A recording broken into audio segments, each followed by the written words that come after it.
اب یہاں وہ چار چیزیں بھی آ رہی ہیں کہ جو ان کے ہاں بہت زیادہ مقدس ہو گئی تھی.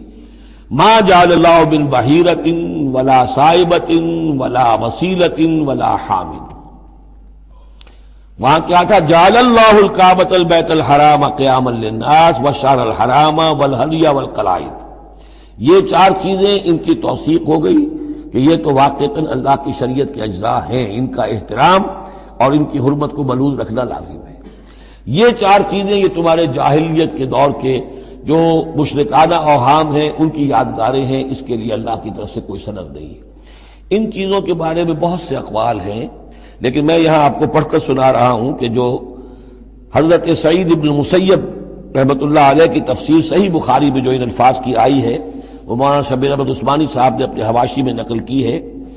بحیرہ جس جانور کا دودھ بتوں کے نام کر دیتے تھے، کوئی اپنے کام میں نہ لاتا تھا. صائبہ جو جانور بتوں کے نام پر ہمارے زمانے کے سانڈ کی طرح چھوڑ دیا جاتا تھا.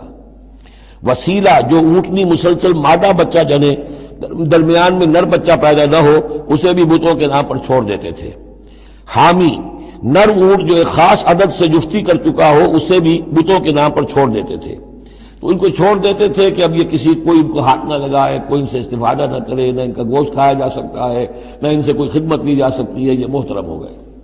تو اس کے لیے فرمایا ما جعل اللہ من بحیرۃ ولا صائبۃ ولا وصیلۃ ولا حام ولکن الذین کفروا یفترون علی اللہ الکذب. بلکہ یہ تو وہ لوگ جنہوں نے کفر کیا وہ افترا کرتے رہے ہیں، جھوٹ گھڑتے رہے ہیں، اللہ کے ذمے یہ باتیں لگاتے رہے ہیں. واکثرہم لا یعقلون، ان کی اکثریت جو ہے وہ عقل سے عاری ہے.